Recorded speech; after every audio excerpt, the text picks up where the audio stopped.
It's been quite an interesting week, a week where we've seen the matatu culture get a notch higher with the president's son launching his latest matatu and a toy thing for the industry. But Simon is back. Yes, guess who's back? Hey, the menace is back. Yes, it is.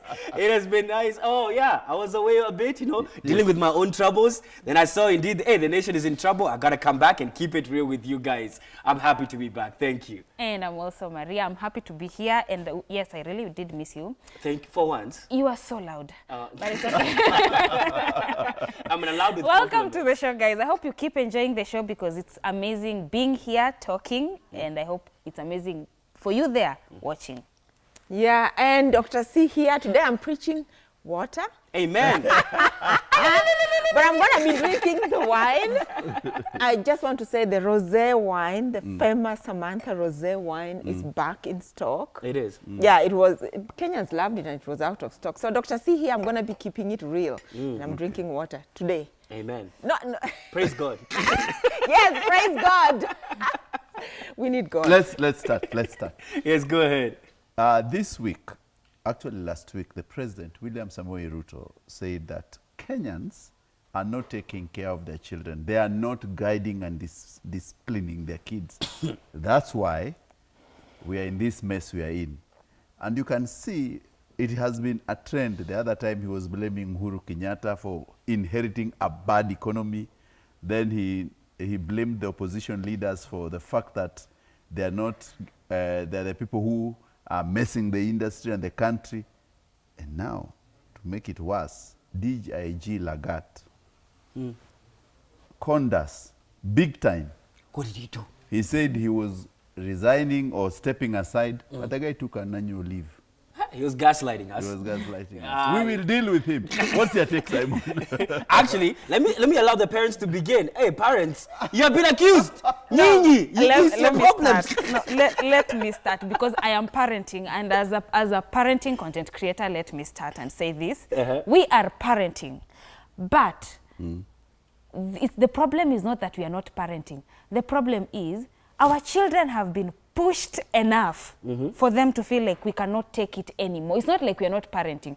We've taught them you're supposed to be respectful, you're supposed to be obedient, you're supposed to work hard, you're supposed to live a certain way, you're supposed to treat people a certain way. We are teaching them that, right? But how are they going to do that if they're hungry, if they don't have jobs? How are they going to do that if they are struggling to survive? It's not like we are not parenting them. It's like they are fighting to survive so that they can put the virtues that we are teaching them into practice.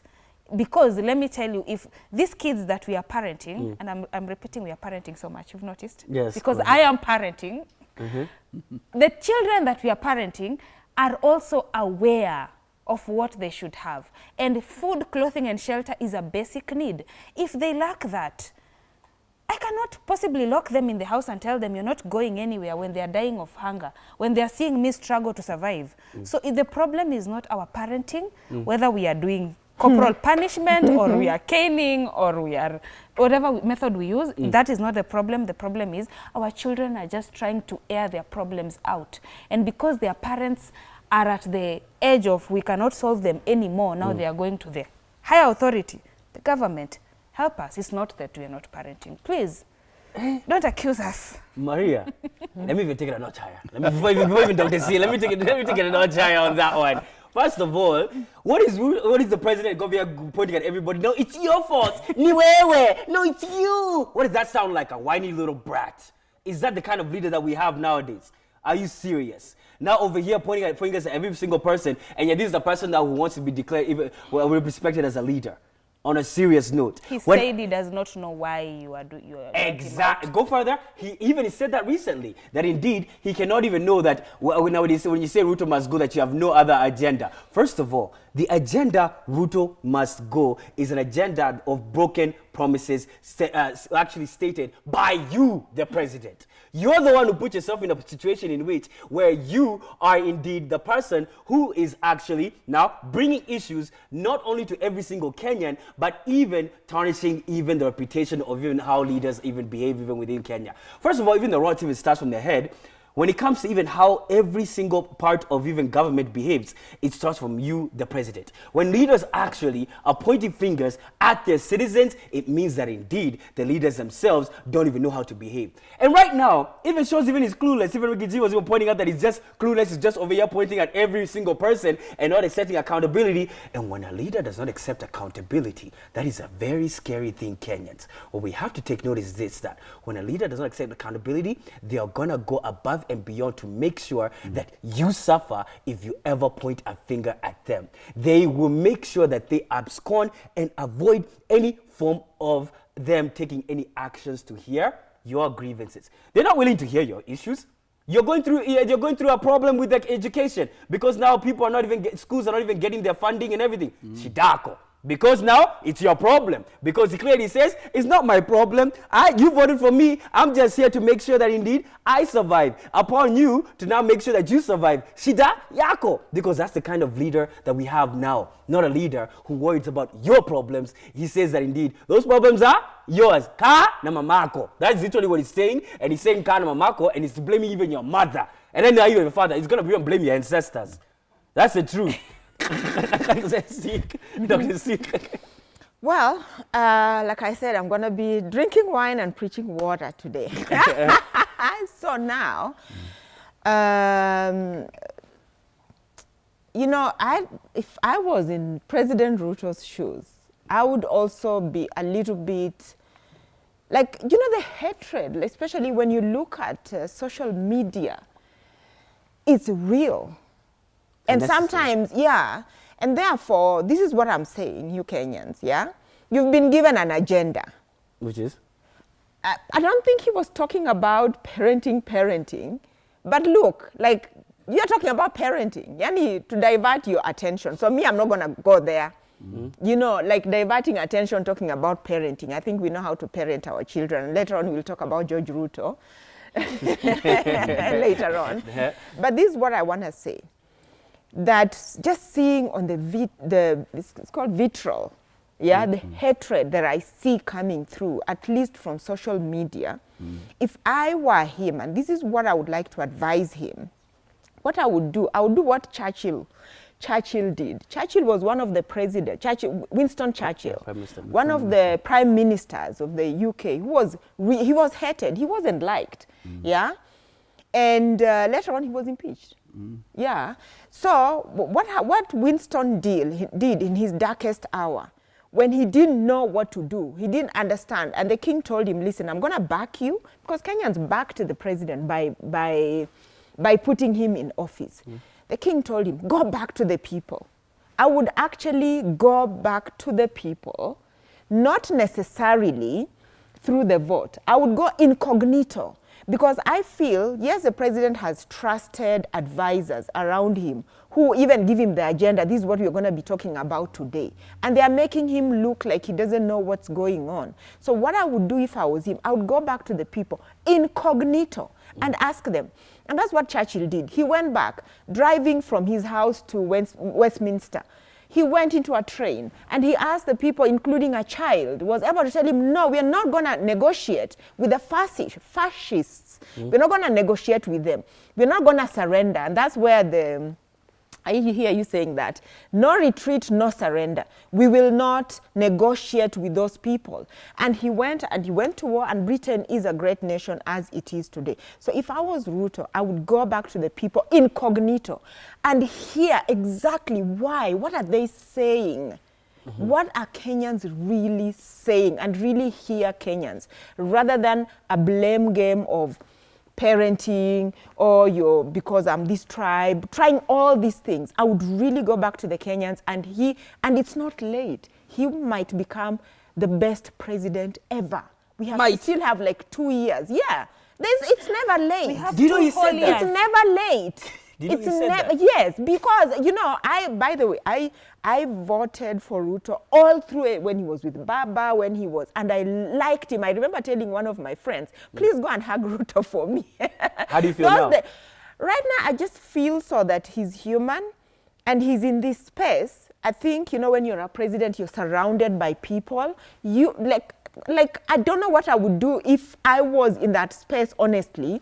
then he just needs to retreat and honestly go back to that Ganya driver or the normal, ordinary people and ask them, incognito, ask them. I would completely forget what the advisors are saying. Because, going back to Winston, when he went to Parliament, everybody told him, negotiate, negotiate, settle. He didn't settle. And right now, who is one of the most remembered Prime Minister of Britain? Winston Churchill. Yes. But He was hated, so it's not late to change. CEO? If you look at Truman, there was on the table of the American, in the Oval Office, there was one signature. The buck stops here. The buck stops with the president. Yes. And he should learn that the buck stops with him. When the buck stops with you, you make sound decisions for the country. And Harry S. Truman realized that he was going to lead Americans to the wrong direction. And he recalibrated and said, in order to remember, because he was being misadvised and all these things, he said, actually, the buck stops with me. I'm the president. Yes. And that's why the English saying, we say the buck stops here. It stops with you. So the president must fix the education for him to survive. He must fix the health issues. He must fix the economy. Must. It's a must. That's why he was elected. And he must fix security and other issues. So we are saying, as a president of the republic, you have your work well cut out. You do not need to be going up and down blaming people because the buck stops with you. If it doesn't work, fire. If it doesn't sit well, invest, see how the resources are being used. So the problem has been that the president seems not to realize and listen to what the citizens really want. And the people are speaking loudly, by the way. Very. From every corner of this country, I've seen people saying, this is our problem. The schools don't have capitation. Allocate the money. Anyway, we are borrowing every day. So allocate the borrowed money to school so that kids can go to school. Then parents will be off your back. The SHA is not really working the way it's envisaged to work. University funding for the university students has not taken the position we really expected it to work. So these are things which need to be fixed. Many people go to hospitals and they don't get enough treatment or better services because of the SHA. And people are contributing money. Tell us where this money is going. How are you allocating this money to people? And let it be open. That's true. And I agree with you. So if you are not going to tell us, and the buck stops with him, why are you shifting the blame? And to bring to this gentleman you are calling DIG Lagat, how do you lie to a nation? That you actually stepped aside and yet you took an annual leave. Do you think Kenyans are really that stupid that they will not catch you? That's true. Actually, even I love what you said. Even I'll go further. There's something that you said about the president he doesn't make sound decisions. Well, Mr. President, here's how you make a sound decision, because clearly you seem to be diverted in a lot of things. When you make a sound decision, you have to come from a place of actually knowing who you actually serve. You know who is your primary person that you actually are obliged to. Not your self-interest, the people who actually even voted you in, like Dr. C. And the main thing is this. When you're actually now making sound decisions, you got to make sure that indeed you listen when there is an issue and make adjustments so that you can actually maintain to be a credible leader. A credible leader is only upheld by the decisions that they continually make. When you remain stubborn in your decisions and elitist and you don't listen to the people that you're governing, leading, or even instructing, you are not making sound decisions. You're behaving in an unsound mind, because that is now what can make you insane and start saying things like, indeed, you are Kenya's blessing. No. You're not Kenya's blessing until you start listening to Kenyans. You're not Kenya's blessing until you actually start taking steps in which Kenyans have more money in their pockets. Kenyans are screaming and shouting because we lack any money for us to live a proper, sustainable living. You said bottom up, not to screw us over, but bottom up, so that now things can actually now come from the ground, and Mamamboga, for even the Nganya driver, the conductor, or even every single Kenyan can feel like they have what? Money in their pocket to make sure that they make their lives better. That is the issue. Don't you dare blame my mama for any issues. Wait. Go. Gosh, yeah. So I'm gonna change gears. It looks like the Ruto family has given us agenda to talk about. Parents, yeah. Yes. So, but we are talking about cars now. We're shifting gear. We're talking about cars. And I want to start by celebrating my friend Vera Sidika. What happened? She has bought, she was all over, it's trending right now. She's bought this brand new Land Rover. Oh, I thought she gave birth. You could call it that. So she was celebrating, it's a birthday, yeah? And she bought this brand new car, and I want to celebrate her. The car is valued at about almost 30 million. What's the car? It's a Range Rover Vogue. Okay. Yes. And yeah, in fact, I took a ride in the car. Oh, nice.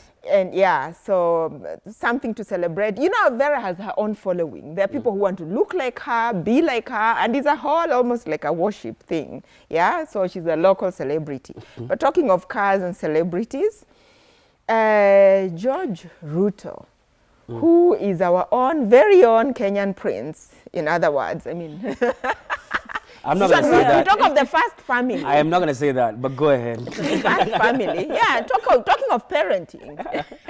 Yeah. He just launched this Nganya mood, okay?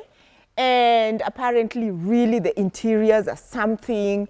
The cars outside, they look good. And me, honestly, I have to commend him, even though I'm going to chapa hivi kidogo later on. I have to commend him. Why? Because I think so that the matatu culture is a uniquely Kenyan thing.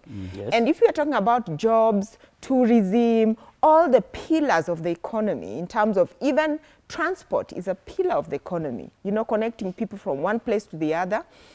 It's something commendable, yeah, in terms of valuing the culture, jobs to the young people, and being uniquely Kenyan. You will not find it anywhere, yeah, and therefore it makes a lot of sense. There's been a lot of, it's been trending for some right reasons that I've said, but also for some wrong reasons. Honestly, I saw one of those manifest cars, yeah. It was a clip of one of the cars going around. I honestly wanted to throw up. I really wanted to throw up. Why? There was so much impunity. It was driving, but I think the driver was arrested. But last Friday, town was impassable. That was the 18th, or is it 19th? Impassable completely. There was so much hooting. Yes, that's what you do. Look, we are talking about it. That's what you do when you're launching a brand. But I think there was quite some not so good behavior around it. So that's what I want us to discuss, and then before I give my chapter. Maria? What do you think? Because, no, I have to say something. Go ahead. I'm going to address George Ruto as literally my son. Why? Because his mother and I were in Butere Girls, and I think she had just left when I joined Form 5. She had just left the school. So literally, he could be my son. So I'm just going to address him as a son, but later. Okay, Maria? I'm waiting for that. Yeah. So anyway, we are talking about we were talking about parenting earlier, but let me say something. Are you aware that we were accused of not parenting? That's why our kids are in the streets. But do you know that this guy can get away with anything because they are the first family? And we've seen that. We've seen that the first family, those kids are really working hard. Let me start by saying that. Yes, the other one has a foundation. Oh, yeah, they are really working hard. So this matatu, my issue is one. The number plate issue is one of them. Second, number plate. Yeah, they are too loud. Oh, okay. First of all, they are too loud. They lack number plate, in case you did not know that. They are too loud. Another thing is, okay, I don't understand why they are more expensive, but people are choosing to go in them. That is what I don't understand. But then again, we understand that the entertainment aspect of it is what is pulling the young people inside, because someone like me would not enjoy such a matatu. I'm the kind of person who will only use a silent one, cannot do a loud one. So okay, you're old. No, I'm Guy, not you're old. Guy. It's preference. That's the first umezek. No, but I've been like that all my life. Is that okay? All If my it's life I've been like that. So- I've never loved noise at all. Actually, I'm not even a fan of music. So by the virtue that... We're sorry. No, Continue. it's a good thing. So by the virtue that we are scared, okay, personally I am scared. Can he get away with anything because he's George Ruto? Because if there's repercussions to be held based on what his business is doing, will he get away with anything? If Mood does something wrong and the public has an issue, will he get away with that? If the circle has to be closed because there's a reason, because we've seen circles being suspended, can this one also be suspended? I am all for young people getting empowered, having a business, doing all sorts of businesses. I am all for that, and I support them fully. And this is an income for someone else, an income for drivers, an income for conductors. That is also an income for him. It's not depending on trust fund. So that's also a good thing. However, my issue is one. Will he be held accountable in case there is a need to be held accountable? And will he face the charges, the issues, the suspension as per the need be at that time? Because at the end of the day, no matter who they are, it's not like he's doing a business that is just for him. It's affecting so many Kenyans, so many young people who are not parented well. And are going to be using that matatu. So if anything happens, and I wish all the laws, the things that are needed for a matatu to operate, what happens inside, anything, like is he willing to have all the investigations, all the rules followed? If he is willing, then I'm in support for him running a business, and any young person who is going to start something on their own and make it work, then I will always clap. But I'm hopeful that, please reduce the noise. Just that. And drive carefully. I mean, for me, the Nganya business is basically, this is a devolved way for us to, even as the normal people, to actually exercise impunity in a way to actually now make sure that we can actually even break the laws and get away with it. For example, overcrowding, which is actually legal, see, politicians get away with. We're led by people who are corrupt and everything. Why not democratize this even to the extent that even normal citizens can actually execute on this? And I'm very happy that indeed, because of the leadership that we have, that we're able to actually execute impunity and also corruption in our own devolved way, in execution of even getting into Nganyas, even now hanging on the side. You know how we do there in Rongai, you know how they do, they run on the side and they climb up on the side of the things. I have seen that. Even I'm enthralled, and I view them as my role models, because indeed they're just executing things that even from the leadership that we have here in Kenya. I'm very happy that indeed this corruption has actually come down to us people. This is literally what we call devolution executed, coming up straight from our leadership. And it's nice, you know, we break the laws. It's overlapping. What is that? That's a rule. We don't. Now we follow it. For what? I know. We haven't Ganya, so we can do what? We have devolved corruption. We have devolved breaking rules. We can now execute it ourselves. Because even the Ganya culture is a devolved function for us to actually execute corruption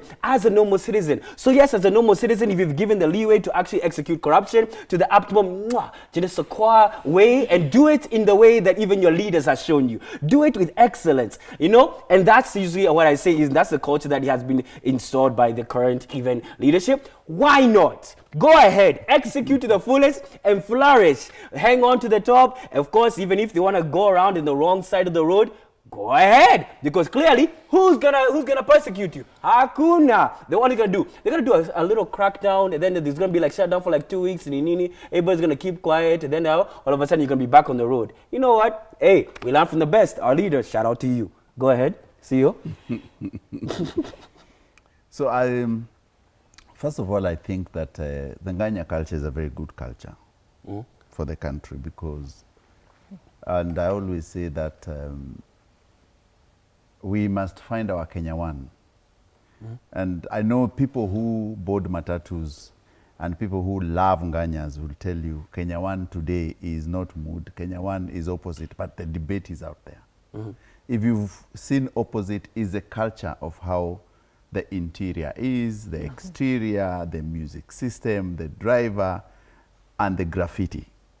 That's what makes Kenya one a big matatu. And that's why matatu culture or the Nganya culture has taken root. What's Kenya One? Sorry. Kenya One, what we do is that among the biggest, the best matatus, Kenyans vote for the best matatu.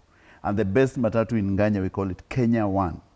Ah, okay. That's Currently, Kenya One is a fight between George Ruto's mood and Opposite. There's a matatu called Opposite in Nganya.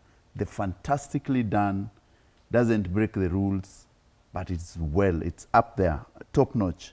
And I think our viewers out there know the difference between these two matatus.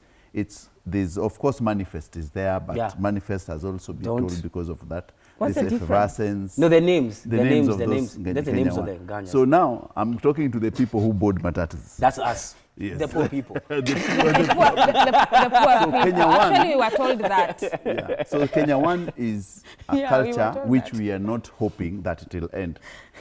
In this country, we want to have the best matatus in East Africa and in the world. When Wyclef John came for MTV and I was judging MTV Awards, the first thing he asked us is, can we ride in a matatu to Kasarani? And we went with matatus to KICC, to Kasarani for the MTV Mamas Awards.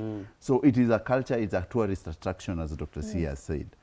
Now, my problem has always been the level, because, for example, to buy a matatu is around 7 million, 8 million, when it's just, but to soup it up or to pimp it up, it takes around another 14 million. It's around 14 because you need the decks, you need the rims, you need the culture, the graffiti, and it employs a whole lot of people who do these things. If we did not do matatus the way we do them, then so many youth in Eastlands would have lacked jobs and artistic jobs, which it is employed inside and outside of that matatu. And also that's why they tell you most of the time, after 3 or 4 months, it goes back to RICO. They take it back to redo it. So it's consistently a way of helping our guys make money and our society, our youth to get engaged. But my problem is the traffic rules and how they break them.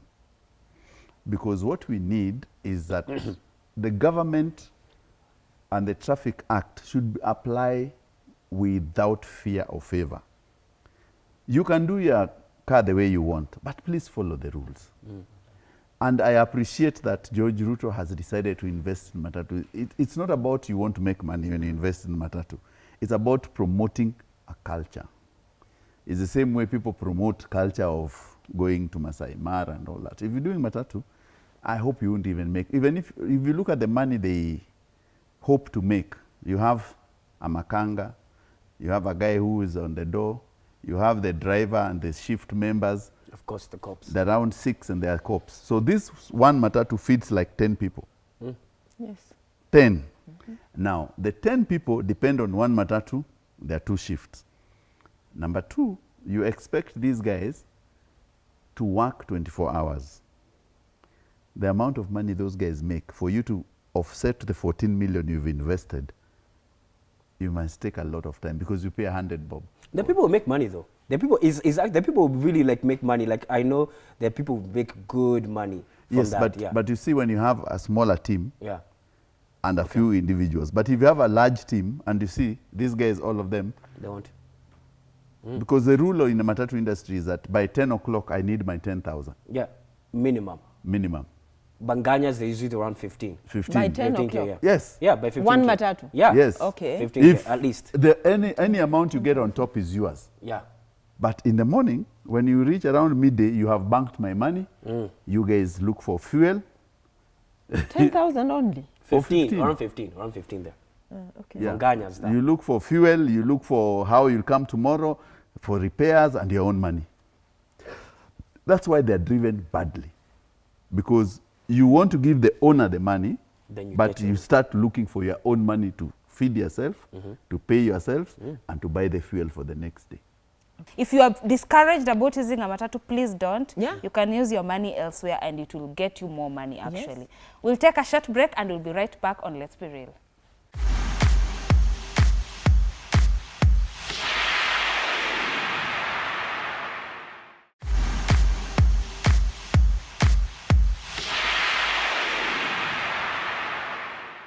Welcome back, my fellow poor people, right here on Let's Be Real. We use Ganyas and other means of movement, but indeed, we will keep it real with you even as we discuss our next topic, which is very interesting concerning your health. Maria, tell us more. Yeah, they say you eat healthy and you take water and you exercise. That's what you should do. That's all. You should actually do that because right now we are treating you with ChatGPT. Anyway, let's continue. So, Go ahead. there's a lot of our healthcare system has a lot of issues. Where do I start from? Let me start with on a lighter note. I think I need to be told if NHIF and SHA, when it changed to SHA, there were changes that happened. Like, are people feeling better? Is the situation getting better? Because I remember there's a hospital that I used to go to and they were taking NHIF, but right now they don't take SHA. I don't know why. So I don't know what is happening with that. Did it get better or it got worse? And with the fact that with low income earners, the deductions also, are they still affording it? We were promised that 300 is the minimum we will pay. However, the government will pay for those who have the least amount of money, the minimum earners, and is it happening? Yeah, that one I beg to be corrected or maybe to be advised further. But let me go to now the most serious part of our health sector, deaths in hospitals. Recently, 2 people died in Kenyatta, and that is Kenyatta National Hospital. Okay, when the media says that and the international market is watching, aye. And then there's also this one that also happened in Braeside. So I don't know what is happening in our health sector, and we know we cannot be 100%. Like we cannot say that we'll never go to hospitals, we'll never be treated. But is there anything that can be done to improve, or what is happening to it, or what are we looking at? What exactly is the future we are looking at when it comes to our health? Dr. Sue. Yeah, I'm going to start by saying that I've always said and maintained on this platform that Kenyans, we have to know that we are living in an ecosystem. So you think you're going to disrespect people on the roads? Hospitali na kungoja. Like wherever station you've been put in to work, you have to consider and ask yourself, what are you doing to help God's children? What impact are you having? You cannot be messing up in one sector and expect sanity in another sector. So you know what, this thing has hit the roof and now everything is smelling, okay? So there is the issue of unprofessionalism, if you ask me. There is a lot of unprofessionalism within the health sector, rotting from the head to top to everything. So you find even, so the health sector is not just about the doctors. There is the administrative staff, there's the security staff, there is the finance staff, there is the insurance government part, there is the doctors themselves. By the time you see the doctors going on strike, like even in the most dire situation, a father is there with a child holding, we did this story the other day, please treat my child. And they look at that child and that child actually dies in a father's arms. And you're watching. Where are we? We are in a very bad situation. And it just means all of us as Kenyans, we need to call ourselves to a meeting, you know, and discuss what do we want. You know, speaking of just the security, somebody breaking into a hospital and going to actually, those are things we see in movies. They remove everything, they murder someone. How do you get these criminals in the hospitals? What's wrong with the security? Then you get somebody who is mental, who has a mental problem, but they are okay. And somebody is actually coming to your house to remove you from your house under the guise of, not guys, actually these are guys from the hospital. They inject you, completely disrespect your rights, take you to a hospital, continue to further disrespect you, and then you end up dead, like removing you from the safety of your home. It's a rotten system. It's rotten, and it's gonna start with you and me, and in all areas of life, and realizing that it's rotten. I don't know what to say. Somebody else can chime in. CEO, they are abducting us everywhere. No, so first of all is, I'll ask myself one question. Why are the hospitals covering up? Because death has happened in your wards. Why are they covering up? What reason do they have to cover up? Why is Kenyatta not saying, and they're telling us, this man called Kolombotole, who was accused of killing or slitting the Ndongo's throat in Ward 7, and taken to police cell and realized that the guy doesn't have any documentation. Why is a guy without documentation and with mental issues put in the same ward with people who cannot defend or help themselves? And where was the nursing center? It's always situated at the center or next to the ward. At any time, it is always guarded.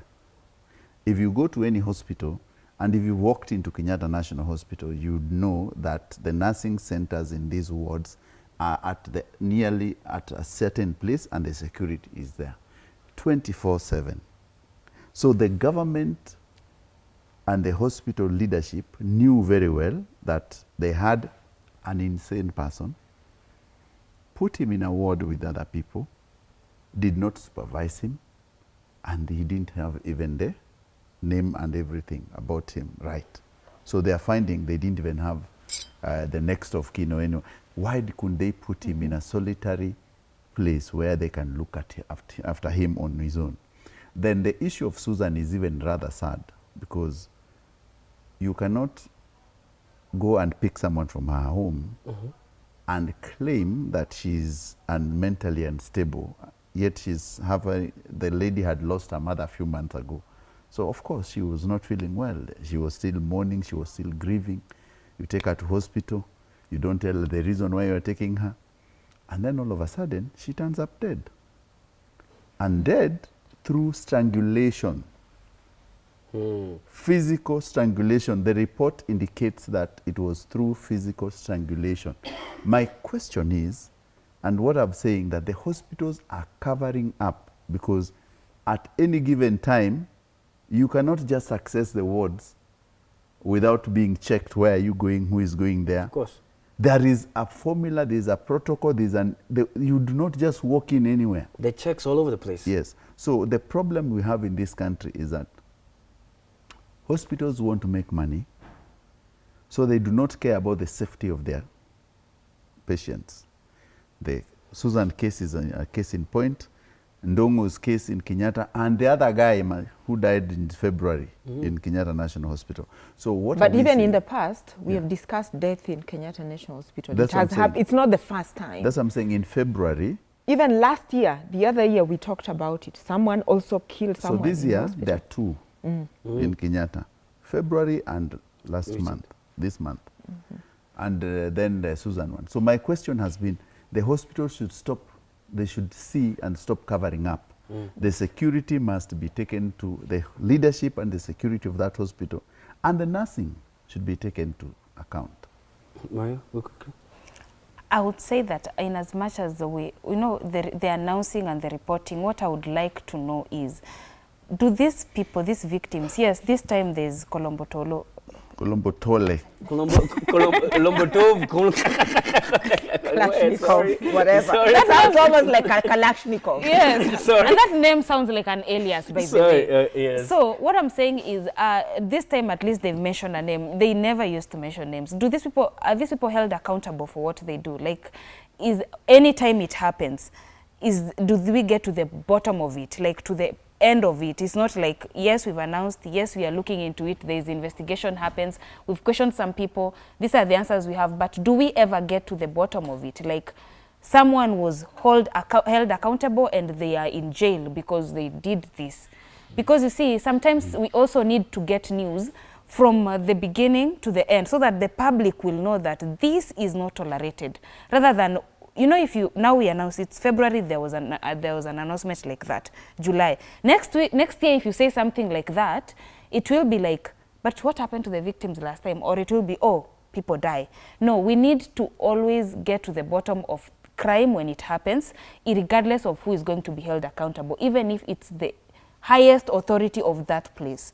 Because if that is not happening, you find that we will be speaking, announcing, but it will be more of just for PR, and it's not for, we are trying to get the consequences to the people who did this, or justice for the victims, or even justice to the family of the victims. Not like we just told you that they die and that's it.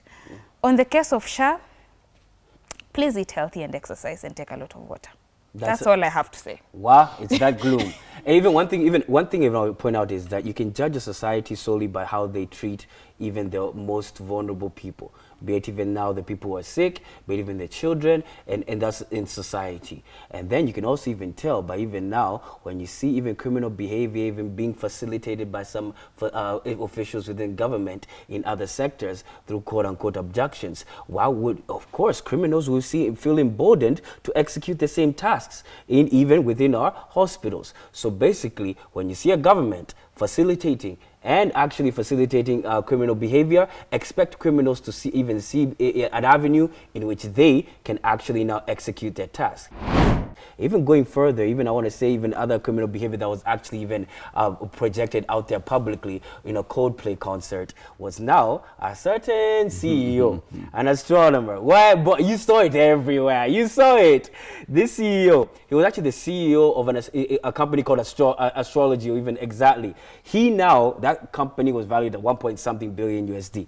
So right now, he was there at the Coldplay concert. They're just swinging. Now what happens is usually they have cameras going around to like various couples, maybe a kiss cam. For example, if you see a couple, they're just cuddling around each other. So they're in a jumbotron, basically in an upper scale place where like a VIP section. And then now they're just busy cuddling each other and holding each other. Now, who was the CEO cuddling? No, not his wife.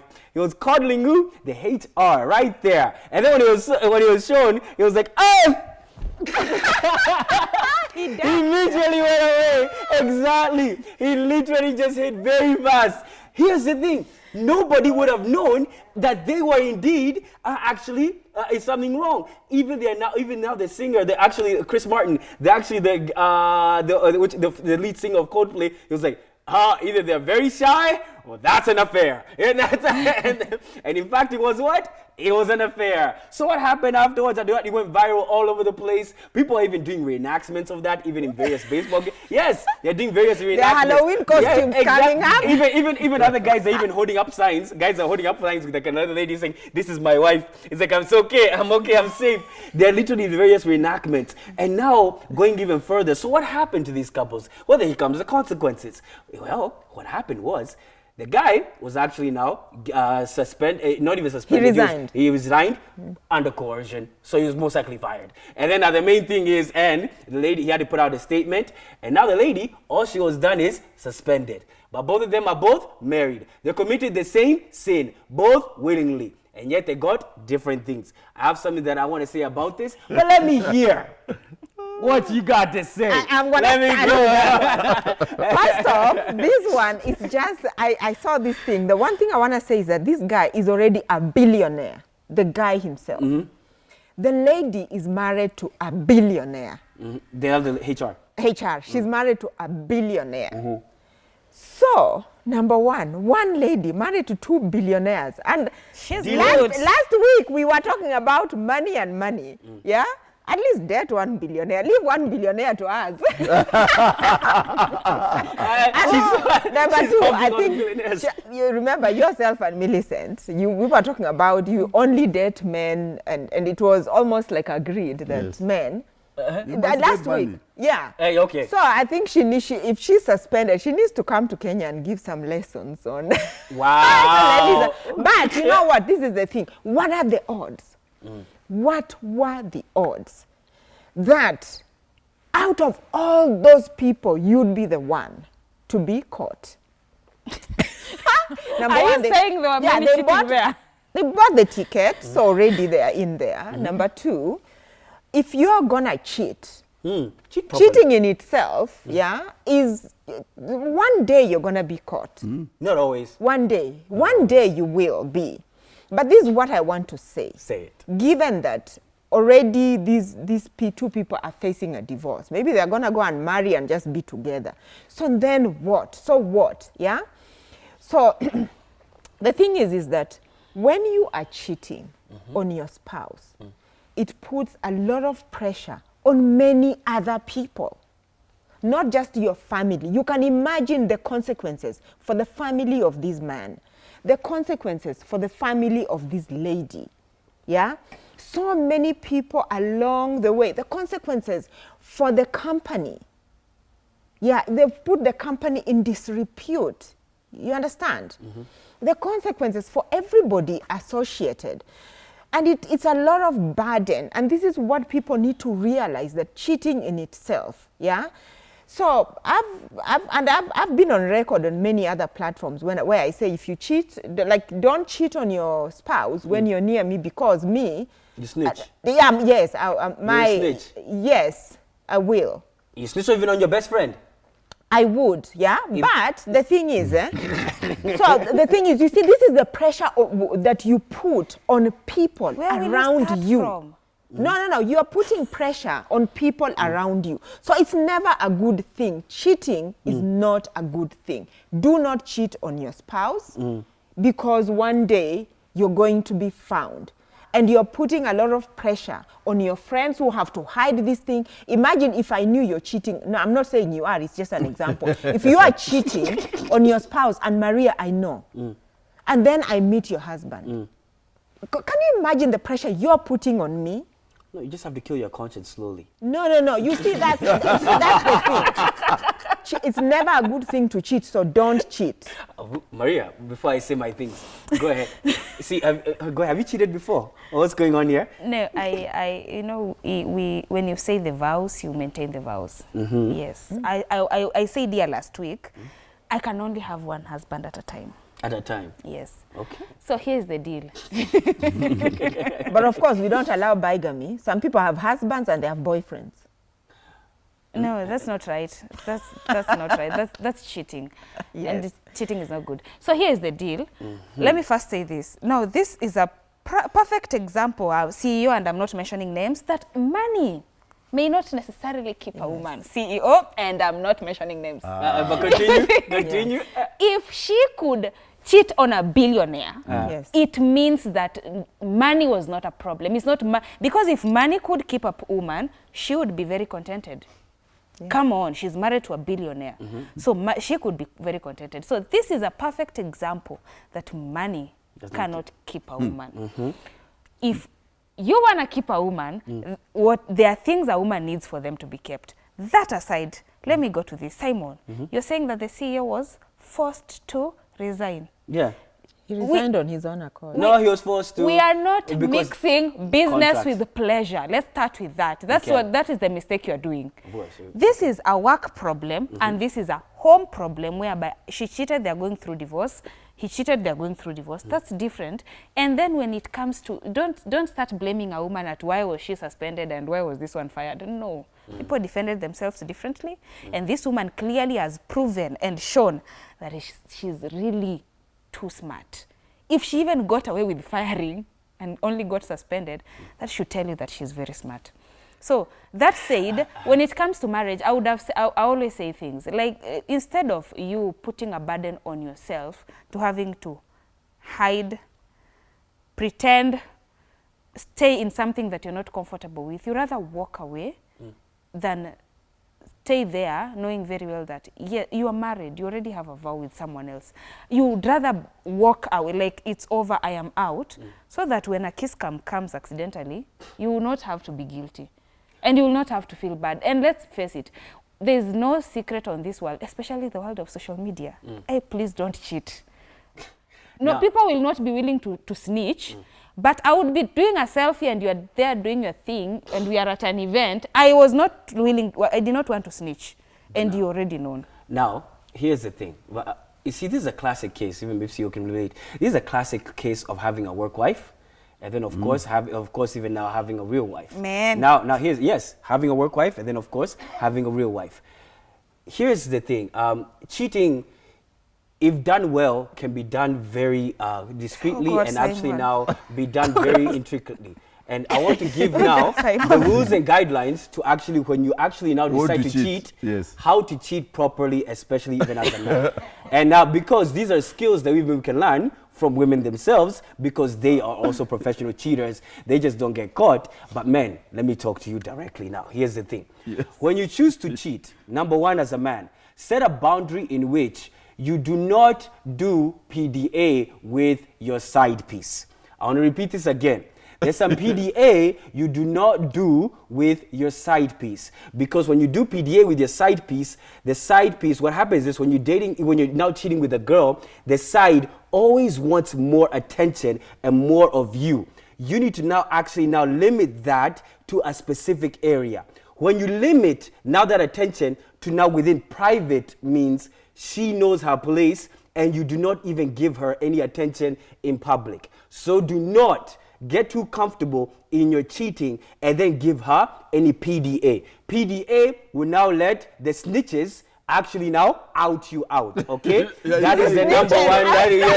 That is the number one thing is maintain distance. If you're seated in an area like this, okay? You see how all four of us are seated? Your side should be huko, not hapa. Sawa. Are we together again? No. Huko, not hapa. Sawa. Let it be another man here. That's the number thing. Number two.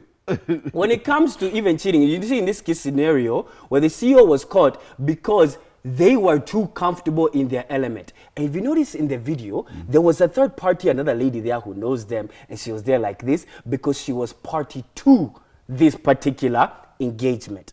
Now, when you're involved in a workplace romance with your workplace wife, do not involve a third party because that third party, unless that third party is actually critical in making sure that they maintain cover for you guys, okay? Making sure that that's a key thing. When it comes to work, limit engagement with the person that you are actually with and contact within calls.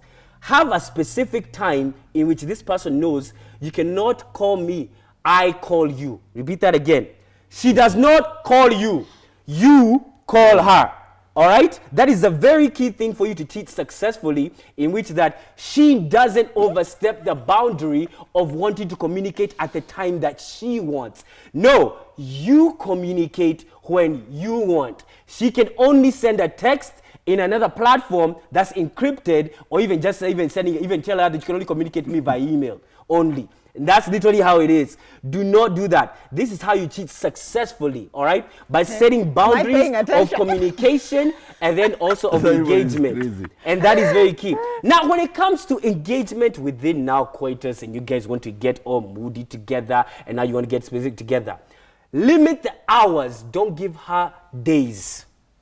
Jesus. Never give them days. Lord. Give hours. Don't give days. The man falls when you cheat. You actually get caught when you give now a woman days at your holiday. Now you want to go with her. Kijana, you're foolish. You give hours. Don't give days. When you give days is when you eventually get caught, and then it encourages laxity on her end, and then it gives complacency in the sense that this guy actually cares about me.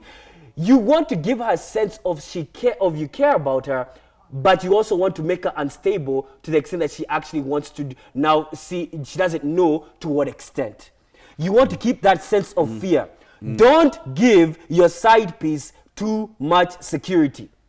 Even when it comes to financial, and even especially, forget even financial, especially emotional. You want to still keep it unstable. Keep it unstable as possible, because that's where it's safe. The moment she's secure, she now starts walking in, and then now the snitches will snitch you out. Is there a woman who can take that? So what I wanted to say is that one of the biggest things we've learned is that there's a lot of boardroom to bedroom issues. I like that you said it. There's a lot of boardroom to bedroom issues.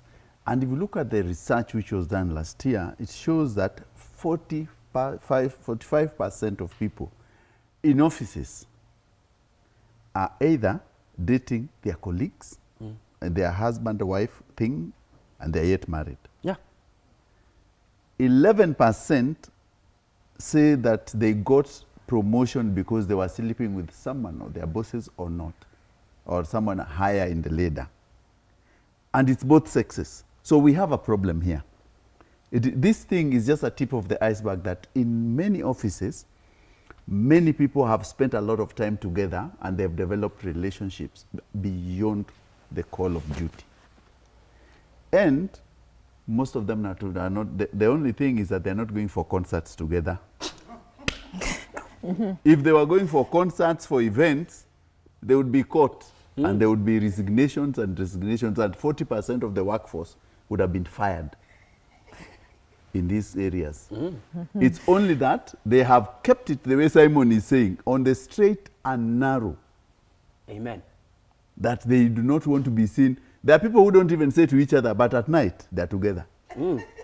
They may even pretend that they hate each other. They hate each other, but tonight they go. The amount of immorality that comes with that. It's okay Just to be too moral much. sometimes. You see, morality is Simon, overrated. let me say something, Simon. Let me tell you something. Yeah. It's with the way you've advised people to cheat. No, is actually, let me rules say and this. guidelines. Yes, those rules and guidelines. Yes. Is actually something that women should look at. If this is what you're going for, you are lost. Not lost. This. It's okay. What is the one special thing that will make me stand that and accept that? That's how Simon will be treating Not me. even that. See, But you wouldn't know. You wouldn't know. That's how women behave. No, I call you when I want to call you. You don't give me hours to call you. You can call, he'll pick. And What's your punchline? Go ahead. What's your punchline on this? Say it. Say it. my Last punchline. word. Okay, my Say last it. word. Uh-huh. Women, you've heard how we are taken. You should increase your value, love yourself, and be in a relationship that you are loved and valued. Unfaithfulness, no. Okay, for me, my final word is don't be like the president pointing fingers at everybody else, blaming everybody else for your cheating or anything that you decide to do. Own it and execute immorality with ethics, unlike our leadership today. Continue. Oh, gosh, Simon. So what I want to say is that, there are moments that define us. And in those defining moments, no matter what pressure you are under, choose to do the right thing. Do the right thing, no matter the pressure. And I would say that from boardroom to bedroom, remember, cheating is a poor man's polygamy. Why? Mike. Cheating is just a poor man's polygamy. No, but these are billionaires. Yeah. But These are billionaires. I'm just saying poor man's You polygamy. mean poverty mentality? Yeah. Poverty Just marry mentality and or say, really or poor? divorce. See you. We're done. Wait, you guys. Next week. Sit on. Yes. Cheating is a poor man's